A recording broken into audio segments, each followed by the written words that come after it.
Olá, eu sou Letícia Gomes, estudo artes visuais na UFMA e trabalho com fotografia e direção de arte. Estou aqui hoje no Conexão Cultural para ministrar um workshop sobre produção fotográfica. A produção fotográfica é dividida em 3 etapas: a pré-produção, a produção e a pós-produção. A pré-produção é tudo aquilo que é feito antes do ensaio fotográfico. E, infelizmente, é uma das fases que mais sofre de negligência porque nem todo mundo dá a atenção que ela necessita. Ela é dividida em referência, maquiagem e cabelo, figurino, cenário ou locação e acessórios. Referências. Muita coisa pode ser referência. Você pode usar uma outra fotografia, uma pintura, uma escultura, uma história que alguém lhe contou. Muita coisa pode ser usada como referência. E você pode buscar referências na web, no Google, no Pinterest ou no Behance. Existem muitos outros sites que você pode buscar referências para você fazer uma bela fotografia. Falar de pré-produção e não falar de maquiagem é o mesmo que nada. Isso porque a maquiagem é muito importante para o ensaio e necessita de uma atenção especial. O ideal é que o fotógrafo trabalhe com um maquiador ou uma maquiadora que já tenha integrado na sua equipe. Isso vai fazer total diferença na apresentação do seu orçamento. É muito bom já para um cliente que você já entregue o seu orçamento com todos os serviços oferecidos. Por quê? Porque a gente tem que entregar a melhor experiência possível para o cliente. Ninguém acorda um dia do nada e decide, quero fazer um ensaio. Sempre tem uma coisa por trás, um sonho, a pessoa pode estar no auge da sua autoestima. Então são muitas variáveis que têm que ser levadas em consideração. A gente tem sempre que pensar no cliente, sempre pensar no porquê que ele está fazendo aquilo. Incluir a maquiagem no ensaio fotográfico é muito importante, porque vai elevar a autoestima do cliente e ele vai se sentir muito mais seguro no ensaio, o que vai dar muito sucesso para o ensaio. A propensão dele dar errado é muito pequena. Agora vamos falar de maquiagem para o ensaio fotográfico. A maquiagem para o ensaio fotográfico ela é um pouco diferente da maquiagem social e eu vou falar já para vocês por que disso. Mas então aqui vamos focar aqui em outra coisa que também é muito importante. Antes de tudo, a gente precisa de umas informações e essas informações a gente consegue numa conversa com o cliente. É nessa conversa que ele vai falar onde ele vai querer um ensaio, para que aquele ensaio, as cores que ele quer naquele ensaio e o que ele quer transmitir com aquele ensaio. Então, é com base nessas informações que a gente elabora o roteiro e é com base nesse roteiro que a gente faz a pré-produção, a produção e tudo. A maquiagem para um ensaio fotográfico e uma maquiagem social tem muitas diferenças. No ensaio fotográfico, a gente pede uma coisa mais marcada, digamos assim. A gente pede um contorno mais marcado, porque vai dar uma profundidade muito legal no rosto do cliente ou da cliente, que vai dar aquela sensação de que o rosto é mais fino, de que o nariz é mais fino, dá a sensação que se a testa for muito grande, dá aquela sensação que a testa é menor. Isso é muito importante na fotografia. Além do contorno, uma coisa que a gente utiliza muito na fotografia são os cílios postiços, porque eles dão aquele tchan na maquiagem e isso é muito bom. Dá uma levantada no olhar, deixa a mulher mais bonita, ela se sente muito bonita com o cílio postiço. Ele faz muita diferença. Uma maquiagem com a pele bem feita, cílio postiço, sobrancelha feita, daí já pode dizer que tá pronta, porque só isso daí faz muita diferença. Mas existem as maquiagens coringas. Maquiagens coringas são aquelas maquiagens que dá para usar, digamos que quase em todas as ocasiões. Nessas maquiagens coringas a gente basicamente usa marrom e pigmento. Pigmento, aí você escolhe a cor do pigmento, a tonalidade que você vai querer. Mas é muito melhor usar pigmento que glitter, porque glitter geralmente estoura nas fotos e isso não fica legal. Porque glitter, ele é mais, digamos que granulado e acaba estourando nas fotos. E com os olhos da cliente aí não fica legal. A não ser que você for tirar fotos de muito perto que pegue muito detalhe, que geralmente não é o caso. Quase ninguém tira o ensaio todo focando só no rosto da cliente. Geralmente tem todo um contexto, tirar foto de tudo. Então não é uma opção colocar glitter. E essa maquiagem coringa, ela pode ser utilizada, e ela é muito utilizada em ensaios de casamento, ensaios de 15 anos, ensaios de formatura, ensaios de gestante, muitos ensaios mesmo, porque é uma maquiagem leve, que realça a beleza da mulher. E então fica uma coisa muito bonita e muito natural. Já diferente de quando o ensaio é uma coisa mais temática, tem outra pegada, que aí já leva para um outro lugar, que já é uma outra coisa que é mais elaborada, que geralmente tem mais cores e é muito mais trabalhado. Eu escolhi uma amiga para fazer uma pequena demonstração para vocês do que geralmente eu peço ou até mesmo eu faço de maquiagem para um ensaio fotográfico. Mas antes eu queria falar que eu não estou usando uma maquiagem padrão, uma maquiagem coringa. Por quê? Porque esse ensaio tem uma proposta diferente. E de antemão também queria falar que eu já fiz um curso de maquiagem, já trabalhei como maquiadora e por isso eu entendo bastante do assunto. Mas nem sempre eu estou disponível para fazer maquiagem, geralmente eu sempre chamo alguém para fazer maquiagem porque é muito cansativo tu acabar de fazer maquiagem e depois tirar foto. E eu também acho muito importante que o fotógrafo, ele pelo menos tenha uma noção mínima sobre maquiagem, porque vai ajudar muito, não só em receber aquilo que tu tá pedindo da melhor forma, como também na tua pós-produção, na edição, porque quando a gente vai tratar pele, a gente acaba errando umas coisas, tirando marcas de maquiagem, e se a gente já entender sobre o assunto, vai facilitar muito a nossa vida. Entender de onde vem o contorno, de onde vem o contorno do rosto, do nariz, da testa, do rosto, e saber que cada tipo de rosto é um tipo de contorno diferente. A gente tem que também se ligar nisso, porque senão tu acaba deformando o rosto do cliente. Então vamos ver a demonstração. E a gente começa a maquiagem com a hidratação. A hidratação é a parte mais importante da maquiagem, que é que vai fazer a maquiagem segurar na pele, sem craquelar e que não aconteça nenhum imprevisto na maquiagem durante o ensaio.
Uma das partes essenciais para maquiagem, para um ensaio fotográfico, é o contorno, que é a técnica de luz e sombra, que é a questão de afilar o rosto, a questão de dar luz onde a gente quer destacar e escurecer onde a gente quer esconder, digamos assim. Então esse aqui a gente afinou o rosto, e para afinar o rosto a gente tem que puxar o contorno de cima da orelha, bem em cima da orelha, puxando para a boca. E o nariz, cada nariz é um nariz e tem uma situação. Afinar o nariz, passar direitinho aqui na ponta com um pincel de precisão. E caso tenha o nariz assim um pouco para baixo, passar um pouquinho aqui para dar a sensação que ele é um pouco mais arrebitado. Agora a sobrancelha. Não é toda a sobrancelha que precisa de retoque. A dele não é bem preenchida, bem feita. Eu vou só passar um pouco para dar um pouco mais de cor por conta da base que pegou na sobrancelha.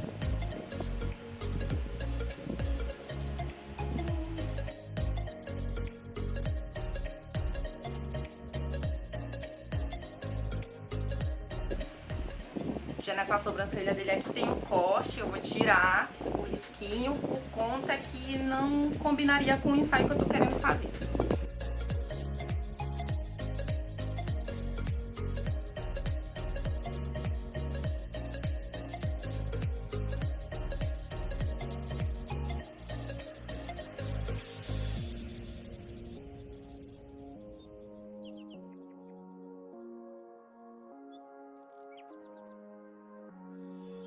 Agora a sombra.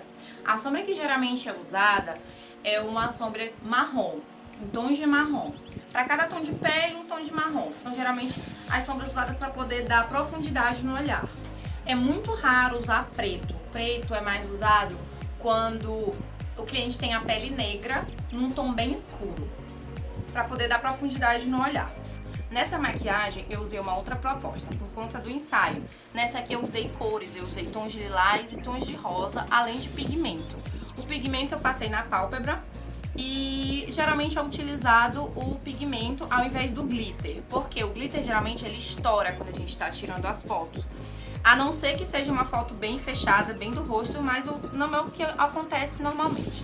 Normalmente a gente tira foto de tudo, então o mais recomendado é que use pigmento ao invés de glitter. Agora a gente vai fazendo um leve esfumado na linha d'água, abaixo da linha d'água no caso, porque se a gente fizer na linha d'água, dá a sensação que os olhos são menores.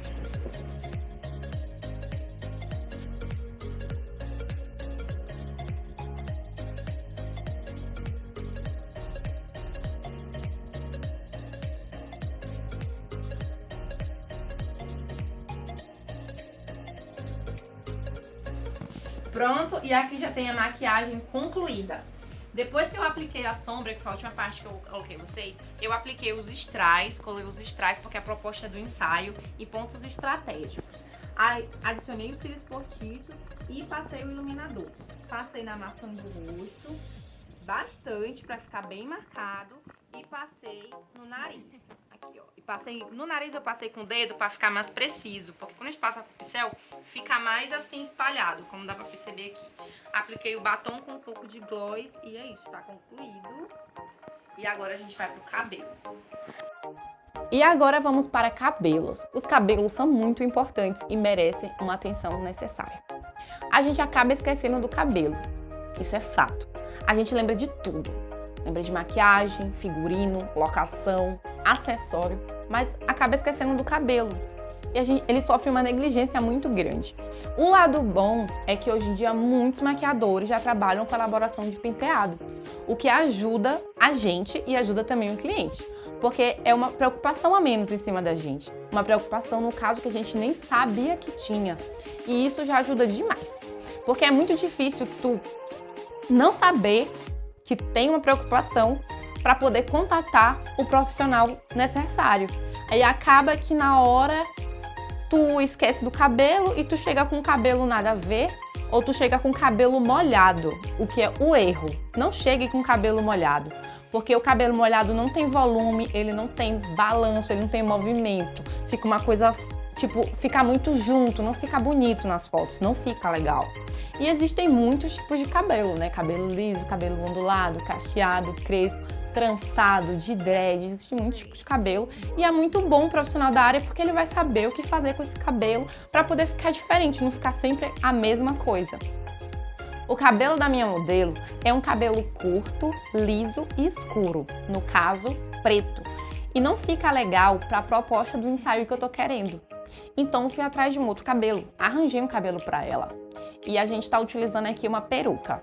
As perucas são muito utilizadas hoje em dia, a gente encontra em várias lojas aqui em São Luís para comprar e fica muito legal, assim, tu pode mudar de cabelo sempre.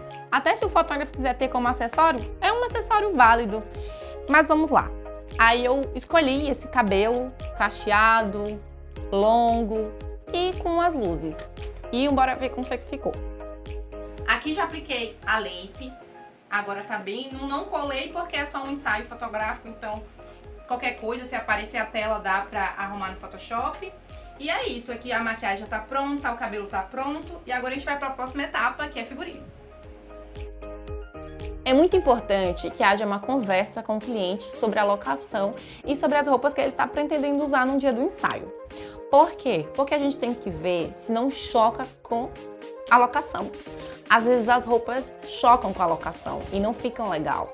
Então é aí que entra o fotógrafo. O fotógrafo tem que ter esse cuidado, essa conversa com o cliente para que isso não aconteça. Que ele não chegue com uma roupa lá nada a ver, que não vai casar, não vai ficar legal.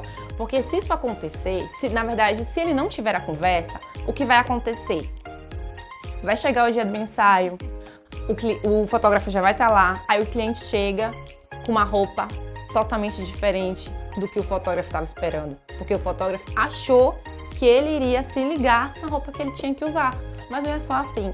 O fotógrafo tem que dar a opinião dele, tem que falar mais ou menos o que ele deveria usar. para ele buscar, ver se ele tem, se ele arruma emprestado, para poder não ficar uma coisa nada a ver e que ele não fique frustrado, porque pode ficar frustrado. Ele chega lá, o cliente está com uma roupa nada a ver, ele vê, não casa nada com nada, e aí vem a frustração. E as fotos não vão ficar legal e o resultado não vai ser o que ele estava esperando e nem o que o cliente estava esperando. Cada locação pede um figurino diferente. A praia. Na praia tu pode utilizar roupas leves, roupas fluidas, biquíni, sunga, canga e etc. E numa área verde, uma floresta, num parque ecológico, tu pode usar roupas leves, confortáveis, nada de tecido pesado, porque não fica legal. E é muito importante se atentar às cores, cores que casem com o verde, para não ficar uma coisa muito pá. Já um ensaio street, pode utilizar de tudo, depende muito da tua referência, da locação. Mas é muito comum o uso de jaquetas, de tênis, calças, correntes. E aí varia muito realmente do que tu tá querendo. Tem ensaios que pedem um figurino diferente do que normalmente já temos nos nossos armários. Tipo ensaios de aniversário, de casamento e de gestantes. Hoje em dia existem muitas lojas e pessoas que locam esses figurinos para esses ensaios em questão. E isso é muito bom. Não só para o cliente, mas também para nós, fotógrafos. A gente acaba tendo um leque muito grande de opções, tipo muitas cores e modelos. Isso é muito bom para o cliente, quando ele chega e vê aquele tanto de modelo para ele escolher um ou dois ou três para fazer suas fotos, ele fica muito feliz. Uma das primeiras coisas, uma primeira coisa que perguntamos para quando recebemos uma mensagem solicitando orçamento é: você já decidiu onde vai fazer seu ensaio? É em lugar externo ou em estúdio? E as respostas a essas perguntas irão ajudar muito na elaboração do roteiro do ensaio. E a partir daí, queremos recolher as informações necessárias para irmos atrás das nossas referências e para poder irmos atrás também do que mais será necessário. No caso, maquiagem, figurino, acessórios, enfim. Fotos em estúdio exigem um pouco mais do fotógrafo, um pouco mais de dedicação e de criatividade, para que seja entregue belas fotos num belo cenário. O cenário é montado de acordo com a proposta do ensaio. Pode ser desde algo simples, como um fundo, a algo mais elaborado, com estrutura, com móveis, objetos, flores e etc. Existem muitas opções para um ensaio belo no estúdio. Basta ter criatividade e dedicação, porque é muito trabalhoso. E existem os ensaios feitos em locações, que pode ser uma cafeteria, um bar, um lounge, um restaurante, uma praça, uma praia, uma reserva, um parque, uma rua, um estacionamento ou até mesmo em casa. As locações geralmente são escolhidas pelos clientes e existem as locações externas e as locações internas. E no caso de um ensaio em locação, o ideal é que o fotógrafo chegue antes do horário marcado. E quando ele não conhece o lugar, o ideal é que ele vá antes para se familiarizar com o lugar e também com as regras. Pois no ensaio em locação, não temos controle sobre a luz, principalmente quando o ensaio é externo, porque não temos controle sobre o clima. Às vezes, do nada, fica escuro, chega uma nuvem carregada, às vezes do nada vem um vento muito forte que bagunça o cabelo da cliente, ou então sopra uma nuvem para frente do sol, o que atrapalha muito a gente no processo de fotografia. Então é importante que a gente veja antecipadamente como é que vai estar o clima no dia do ensaio e chegue antes para ver se está tudo ok. Se está do nosso agrado ou se precisa fazer uma limpeza de cena. Essa limpeza de cena otimiza muito o nosso tempo de edição, porque é aí que a gente vai remover uma coisa indesejada. Já é um tempo a menos que a gente vai gastar na edição, que nem sempre é possível, porque às vezes esse objeto pode estar perto de uma linha e isso acaba por dificultar ainda mais o nosso trabalho. Para essas fotos que eu vou fazer agora, eu optei por montar um tipo de estúdio improvisado em casa. Então o cenário que eu vou usar é um cenário simples, com fundo marrom, em que o foco é totalmente a modelo centralizada. Agora vamos para os acessórios. Os acessórios têm uma grande importância para o ensaio fotográfico. Não somente para compor cenas, mas também ele ajuda com questão de segurança. Ele dá uma segurança a mais para o modelo, para o cliente e até mesmo para o fotógrafo. Uma das maiores preocupações são as mãos. O que fazer com ela, o direcionamento dela. E os objetos, os acessórios, eles ajudam muito no direcionamento delas, porque dependendo do que for o objeto, é quase que automático o que a gente deve fazer com ele. Se for uma sombrinha, a gente pode fazer várias poses, então fica muito mais fácil o direcionamento das mãos com o acessório e por isso ele dá uma segurança a mais para o modelo, para o cliente e para o fotógrafo, porque nem sempre a gente vai saber o que fazer com as mãos. Principalmente os clientes, porque eles não são, eles não têm que saber o que fazer com as mãos. A gente que tem que falar, mas nem sempre eles vão conseguir reproduzir aquilo com naturalidade. Podemos montar um acervo de acessórios bem diversificados. E a gente encontra acessórios em lojas de decoração, lojas de departamento, lojas de artesanato.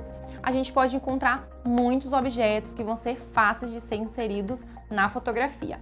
Como, por exemplo, coroas, flores, tiaras, brincos, colares, bastões de fumaça, guarda-chuvas, candelabros, bandejas, bancos, muitas coisas podem ser acessórios.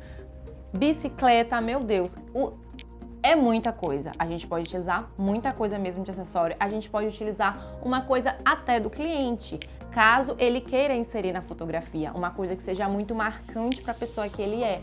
Talvez ele possa querer inserir na fotografia dele. E você também pode levar seus objetos pessoais como acessórios para a fotografia. Eu, por exemplo, tenho uma coleção de conchas do mar, mas nada me impede de levar uma ou duas conchas para um ensaio feito na praia. O meu namorado, ele pintava, então ele tem cavalete, pincel, godê, e nada me impede também de utilizar desses acessórios para compor uma bela fotografia. E você também pode fazer isso com alguma coisa que você tenha, que você acha que vai ficar legal numa fotografia. O meu acervo é bem diversificado e os principais acessórios dele são as tiaras. Eu mesma as confecciono e eu sou completamente apaixonada por elas. Eu uso principalmente no ensaios com gestante. Elas ficam loucas quando elas veem essas tiaras e sempre querem nas fotos delas. E a que eu vou utilizar nas fotos que eu irei fazer é essa tiara aqui, que eu fiz usando uma tiara de base com palitos de churrasco, flores, diversas flores, pintei tudo com spray e fui colando umas outras flores que deu essa coisa incrível, super assimétrica, que eu adoro. Então, basta você utilizar da sua criatividade para você fazer tiaras e compor outros acessórios para o seu acervo. E agora chegamos na produção. A produção consiste no momento que já está tudo pronto, em que o cliente já está arrumado, já está lindo, está belo, o cenário já está organizado do jeitinho que a gente queria e é quando, de fato, as fotos serão feitas. E é nesse momento que precisamos dominar um quesito muito importante na fotografia, que é a direção. A direção consiste em falarmos para o cliente o que ele deve fazer e como ele deve agir em frente à câmera.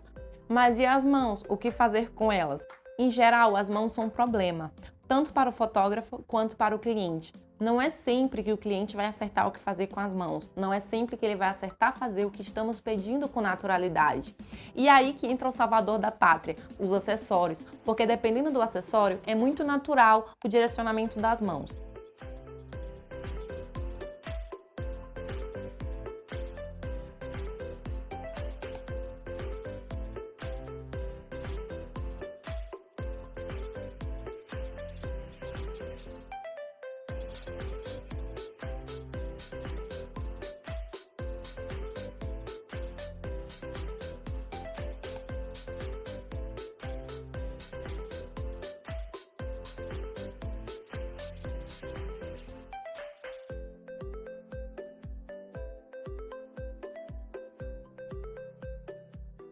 E finalmente chegamos na última etapa, que é a pós-produção. A pós-produção é todo o trabalho que a gente vai ter depois das fotos, que é o tratamento de imagem. É onde a gente vai tratar pele, fazer correção, corrigir cor, corrigir ângulo, fazer todo tipo de correção necessária para que a foto fique linda e no ponto de entregar para o cliente. E nessa etapa, utilizamos um computador. Os programas mais utilizados para a pós-produção de fotos são o Lightroom e o Photoshop. Ambos são ótimos. Porém, o Photoshop é muito mais completo, pois dá para fazer muito mais coisas por ele. Eu prefiro utilizar o Photoshop por conta disso. E agora eu vou fazer uma pequena demonstração para vocês de como eu edito minhas fotos e vocês vão ver o resultado. E agora vamos para minha pós-produção. Então, eu começo abrindo o Photoshop, depois que o Photoshop está aberto, eu insiro a minha foto nele.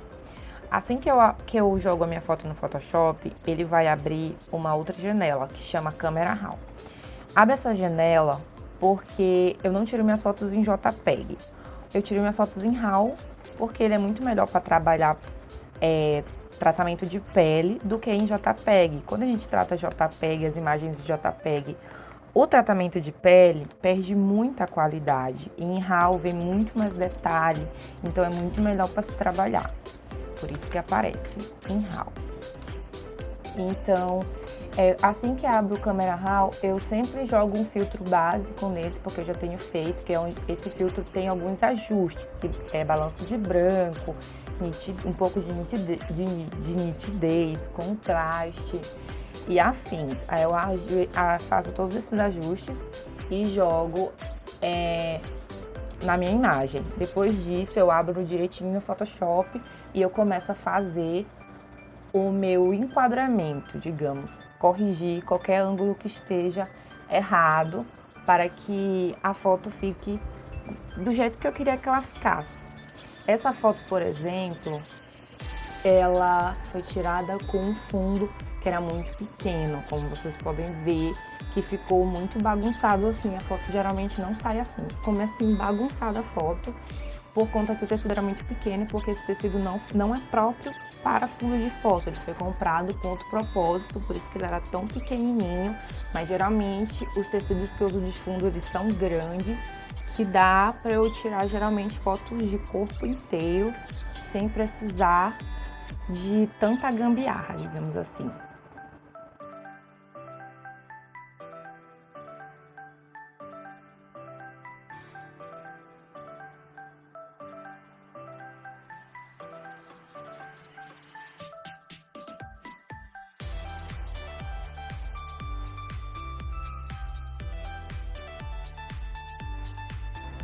Aí vamos agora para a separação de frequência. A separação de frequência é quando eu vou tratar a pele. Eu tenho já separação de frequência para cada tipo de foto, para meio corpo, para corpo inteiro e para quando a foto é só de rosto. Mas existem aquelas separações que é para o corpo inteiro. Eu não vou ensinar como faz separação de frequência porque é muito demorado e vocês conseguem achar vídeos muito fáceis no YouTube que ensinem a fazer a separação de frequência. Então, na separação de frequência, eu separo cor e textura, porque assim é muito mais fácil de trabalhar a pele sem perder a textura da pele, sem ficar aquela coisa muito batida. Geralmente as pessoas às vezes as pessoas não fazem separação de frequência e quando a gente vê a foto não tem nenhuma, tipo assim, é como se fosse tudo reto, não tem luz e sombra, não tem textura, então não fica legal. E por isso eu faço a separação de frequência bem direitinho. Leva um tempinho aí, dá um trabalhinho fazer, mas acaba ficando bem... A foto ficando muito bonita e muito boa. E bem natural, vale muito a pena.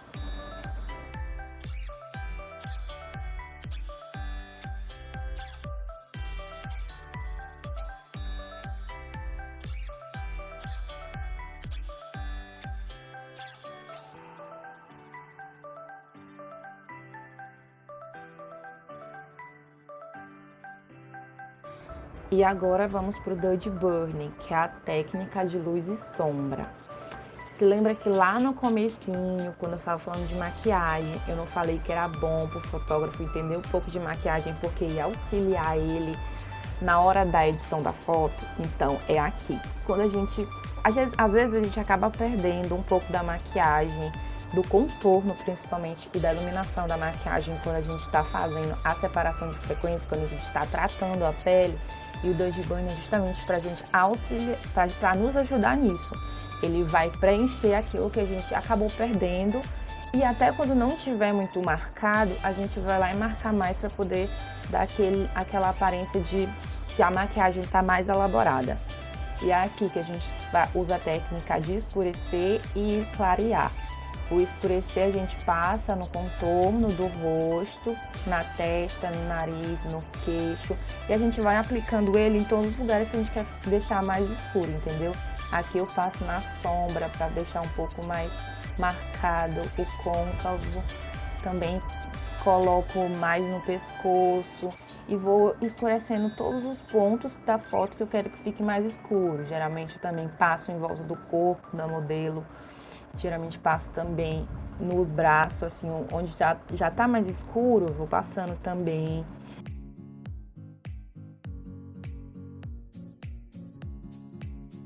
E no claro eu vou clareando, passo nas maçãs do rosto, no topo do nariz, no centro da testa, no arco do cupido, na boca, nas marquinhas aqui do pescoço, da saboneteira. E vou passando direitinho. E às vezes eu uso o blush, que é pra dar um rosadinho na pele da pessoa. E essa é a técnica de Dead Bug.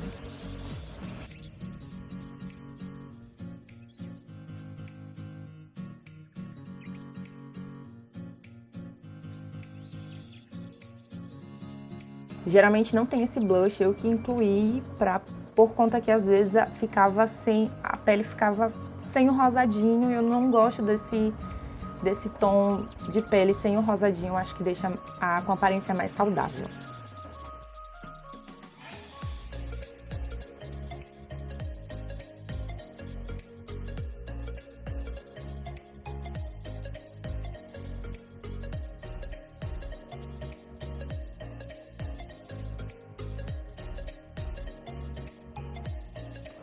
É só depois de tudo isso que a gente vai escolher o tão famoso preset.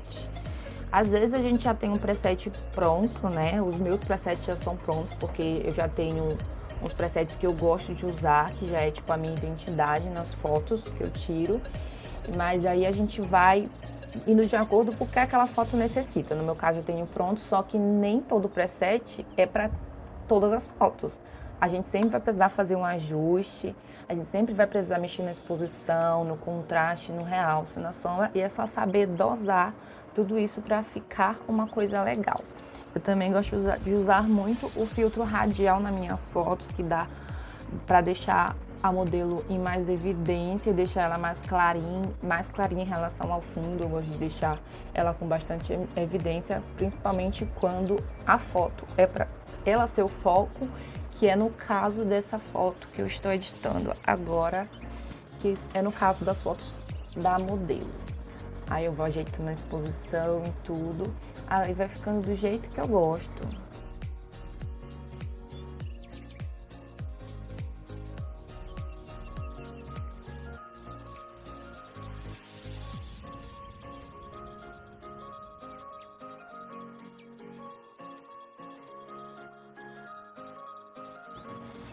E para finalizar tudo, eu jogo a minha assinatura na foto, coloco ela no lugar direitinho, posiciono. E depois disso eu salvo a foto e eu vou mostrar agora para vocês o resultado de antes e depois.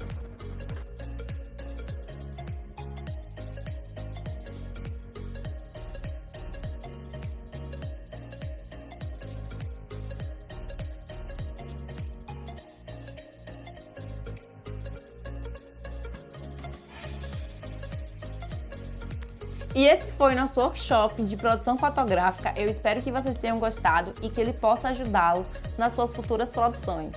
E eu também queria agradecer ao Governo do Estado do Maranhão e à Secretaria de Cultura do Maranhão por estar dando essa oportunidade incrível para a comunidade artística do nosso estado, por estar incentivando o nosso trabalho e fomentando a cultura nesse momento tão difícil que a gente está vivendo. Então, gente, é isso. Eu espero que vocês tenham gostado. Tchauzinho e até logo!